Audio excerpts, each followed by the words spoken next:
Everyone, आपका हमारे YouTube channel study for praise में स्वागत है। आप सभी से रिक्वेस्ट है कि आप लाइक, शेयर, कमेंट, सब्सक्राइब ज़रूर करें और अपने फ्रेंड्स के साथ इस वीडियो को ज़रूर शेयर करें। तो आज हम डिस्कस करेंगे सीटेट 2018 की इंग्लिश पेडागोजी। तो शुरू करते हैं।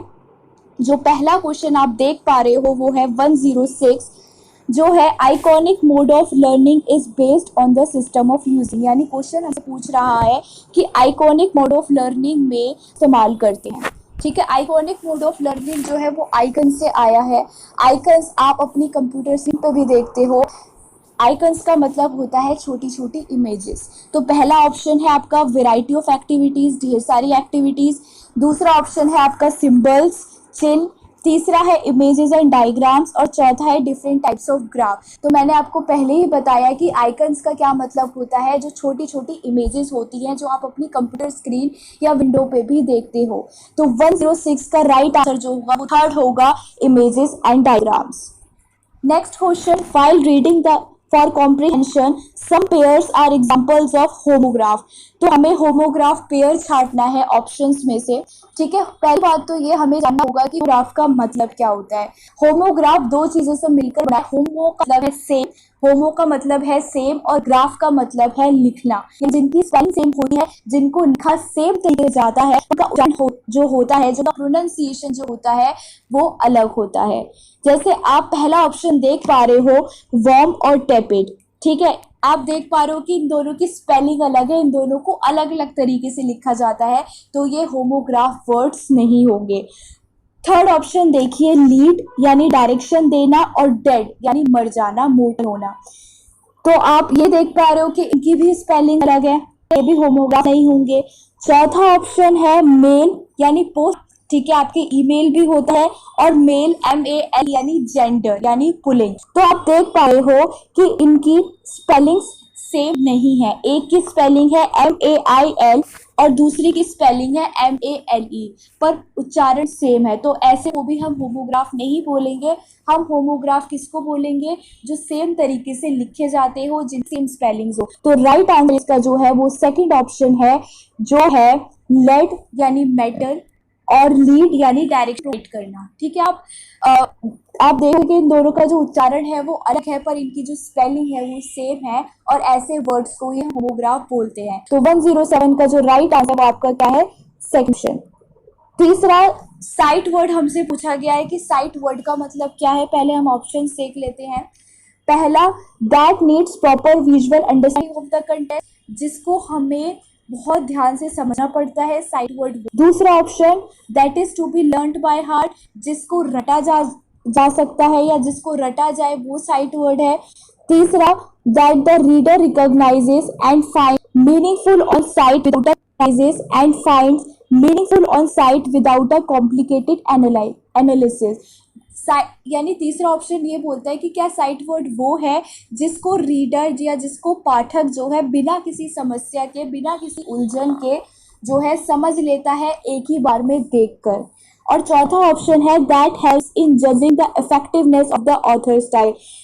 यानी चौथा ऑप्शन बोलता है कि साइट वर्ड वो होते हैं जो ऑथर के स्टाइल को जज करने में सहायक होता है। जी नहीं, ऐसा नहीं है। जो राइट आंसर होगा वो थर्ड ऑप्शन होगा। साइट वर्ड का मतलब है जो हम देखते ही जिन्हें पहचान ले, जिन्हें हम देखते ही जो है समझ ले। साइट का मतलब होता है देखना।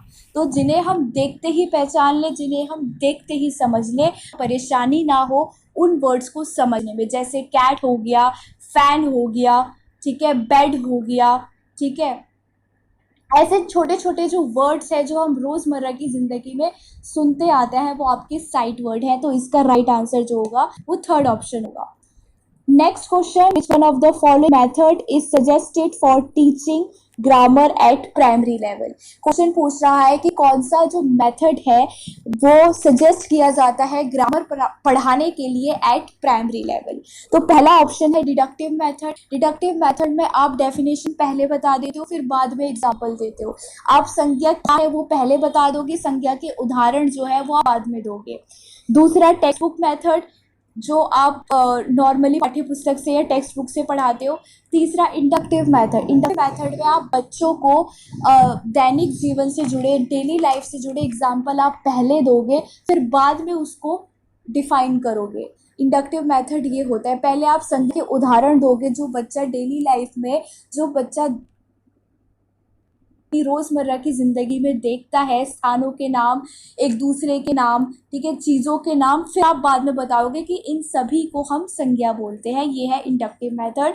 और चौथा जो है वो है ट्रांसलेशन मेथड, जहाँ पे आप सिर्फ ट्रांसलेट कर देते हो हिंदी टू इंग्लिश या इंग्लिश टू हिंदी। तो 109 का जो राइट आंसर है वो इंडक्टिव मेथड। इंडक्टिव मेथड से बच्चा अपनी आसपास की चीज़ों से जो सीखता है कि संज्ञा क्या होती है, वो सिर्फ रटता नहीं है कि संज्ञा की डेफिनेशन ये होती है, पहले वो एग्जाम्पल सीखता है फिर वो डेफिनेशन पे आता है। तो 109 का जो राइट आंसर है वो थर्ड ऑप्शन है। फिर है आपका next question, flower and Hayes ने कौन सी skill regarded which one of the following skills as problem creating skills. Flower और हाइस आपके दो थ्योरिस्ट है, तो पूछा गया कि इन दो थ्योरिस्ट ने कौन से स्किल को प्रॉब्लम क्रिएटिंग और सॉल्विंग स्किल कहा है। तो ये आपकी कुछ स्किल्स होती हैं, लिसनिंग, स्पीकिंग, रीडिंग, राइटिंग। जो फ्लावर और हाइस हैं उन्होंने राइटिंग स्किल पे काम करा था, उन्होंने अपनी मतलब कॉग्निटिव डिस्कवरी की थ्योरी दी थी राइटिंग स्किल पे, ठीक है। उन्होंने कॉग्निटिव प्रोसेसेस, संज्ञान की जो प्रक्रिया होती है, जो थिंकिंग प्रोसेसेस होती है, जब भी हम कुछ बैठते हैं तो कैसे ये संज्ञान काम करता है, उस पर उन्होंने अपनी थ्योरी दी थी। तो इसका जो राइट आंसर होगा वो फोर्थ ऑप्शन होगा, राइट। नेक्स्ट है कि इनमें से आपको फंक्शन वर्ड बताना है कि कौन सा होता है, ठीक है। फंक्शन वर्ड का क्या मतलब होता है, जिसका अपना कोई इंडिपेंडेंट मीनिंग ना हो, जिसका कोई अपना स्वतंत्र रूप से जो अस्तित्व ना हो, ठीक है। तो पहला एंड है, दूसरा चैंपियन है, तीसरा हैंडसम है और फोर्थ है सीजिंग। तो आप देख पा रहे हो कि चैंपियन का क्या मतलब होता है, विजय। हैंडसम किसी की क्वालिटी, कोई बहुत अच्छा है दिखने में तो हम उसे हैंडसम बोलते हैं, इसका भी अपना इंडिपेंडेंट मीनिंग है। सीजिंग का मतलब होता है नियंत्रण में लेना। तो फर्स्ट ऑप्शन है एंड, इसका अपना कोई इंडिपेंडेंट मीनिंग नहीं होता, उसका अपना कोई स्वतंत्र रूप से मतलब नहीं होता। तो सही ऑप्शन जो होगा वो फर्स्ट ऑप्शन होगा। एंड जो है वो सेंटेंसेस के बीच में लगकर सेंटेंसेस को जोड़ता है, वर्ड्सों के बीच में लगकर वर्ड्स को जोड़ता है, इसका अपना कोई इंडिपेंडेंट मीनिंग नहीं होता। नेक्स्ट क्वेश्चन है, what do you mean by review. हमसे पूछा है कि रिव्यू का मतलब क्या है, वो बताओ। तो पहला ऑप्शन है गेस करना, दूसरा ऑप्शन है इवैल्यूएट करना सिर्फ, तीसरा ऑप्शन है क्रिटिकल इवैल्यूएशन करना और चौथा ऑप्शन है एसेसमेंट करना। तो जब भी हम किसी चीज़ को रिव्यू करते हैं तो हम उसको क्रिटिकली इवैल्यूएट करते हैं, यानी इसका जो सही आंसर है वो थर्ड ऑप्शन है। क्रिटिकली इवैल्यूएशन का क्या मतलब है, क्रिटिकल का मतलब है कि मैं सभी पहलुओं को ध्यान में रखे, सभी आधारों को ध्यान में रख के सोच रही हूँ, किसी एक पक्ष को ध्यान में नहीं रही, सब पक्षों को मैं ध्यान रख के सोच रही हूँ। और इवैल्यूएशन का मतलब है जज करना। तो आप रिव्यू करते हो तो आप उसको जज करते हो और बहुत क्रिटिकली जज करते हो, हर डायमेंशन को, हर एस्पेक्ट को, हर पक्ष को ध्यान में रख के आप उसे जज करते हो।